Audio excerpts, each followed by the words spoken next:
Hello friends, welcome to the Sasta engineer tutorials. और आज की इस वीडियो में हम देखेंगे enabling technologies in big data. Okay, तो सबसे पहला है हमारा प्रिडिक्टिव एनालिसिस। तो हमने इसके पहले भी डिस्कस किया है कि जो बिग डेटा होता है तो इसका एक एप्लीकेशन ये भी है कि प्रिडिक्टिव एनालिसिस के लिए एज ए इनपुट वर्क करना। Okay, so first one is one of the prime tool for business to avoid risks in decision making. Predictive analytics can help business.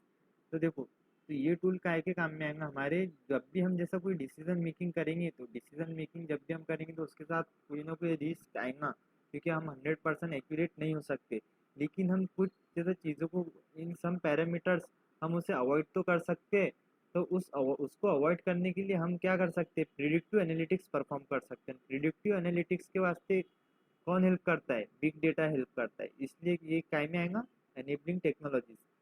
ये टेक्नोलॉजी किसके वजह से एनेबल हुई? Big data के वजह से। अब second one is no SQL database. This database are utilise for reliable and efficient data management across a scalable number of storage node. तो देखो, ये डेटाबेस है कि नहीं, क्या करेगा, जितने भी जैसा हमारा डेटा है, डेटा हमारे पास बहुत ज़्यादा वैल्यूम के अंदर है ना। तो जितने भी जैसा हमारे इसको क्या करेगा, पूरे across the scalable number of storage nodes. तो इसके अलग अलग नोड्स रहेंगे तो उस नोड्स के ऊपर ये ऑपरेशन परफॉर्म कर सकता। तो इससे क्या होगा, जो हमारा जैसा अनस्ट्रक्चर्ड डेटा है या फिर हमारा जितना भी जैसा हाई वॉल्यूम के अंदर, हाई साइज के अंदर जैसा डेटा है, तो उन सबको मैनेज करने के लिए ये बेस्ट है।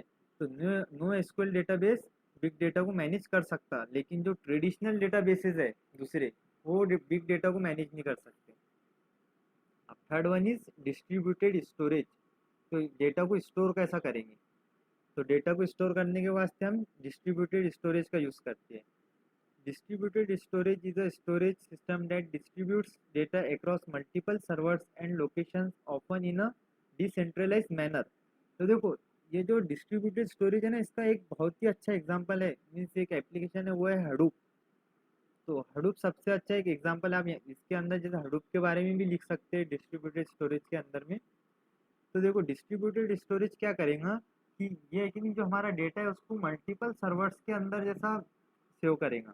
Multiple servers and multiple locations, एक सिंगल लोकेशन के ऊपर नहीं सेव होगा, ये अलग अलग लोकेशंस के ऊपर होगा, often in a decentralise manner के अंदर। तो इससे हमारा क्या होगा, जो डेटा को सिक्योरिटी भी मिलेगी और वो जैसा हमारे को जैसा अच्छे से रिट्रीव करके भी आएगा डेटा को, क्योंकि अलग अलग सर्वर्स के अंदर स्टोर है और मल्टीपल लोकेशंस के ऊपर स्टोर है।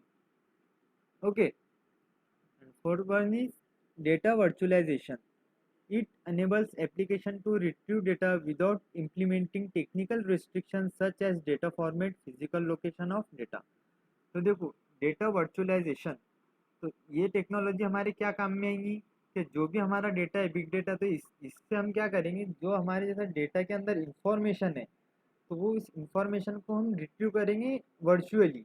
हमको जैसा फिजिकल डेटा कहाँ पर है उससे कुछ लेना देना नहीं है। और हम इसको जैसा रिसीव कैसा करेंगे, देखो, अगर से हमारे पास बहुत सा अनस्ट्रक्चर्ड डेटा है, कुछ स्ट्रक्चर्ड डेटा, हमें पता नहीं डेटा किस फॉर्म में है, लेकिन हमारे को जब उसके ऊपर कुछ ऑपरेशन परफॉर्म करना है या फिर तो ऑपरेशन परफॉर्म करे बाद हमें आउटपुट मिलेगा कुछ ना कुछ, है ना। तो वो आउटपुट हमें काय में मिलेगा, डेटा वर्चुअलाइजेशन में मिलेगा, वर्चुअली हमें डेटा मिलेगा। ठीक है, एज ए ग्राफ मिल सकता है कि नहीं, एज ए बार चार्ट मिल सकता है या पाई चार्ट मिल सकता है। Fifth one is data quality. As a important parameter for a big processing is data quality. तो इसके अलावा भी कुछ टेक्नोलॉजीज है जैसा स्ट्रीम एनालिटिक्स, डेटा इंटीग्रेशन, क्या जितना भी हमारा डेटा है अलग अलग जगह पे तो उसको इंटीग्रेट कैसा करना, तो उसके लिए भी डेटा इंटीग्रेशन जैसी टेक्नोलॉजी लगेंगी ना। And knowledge discovery tool. Okay,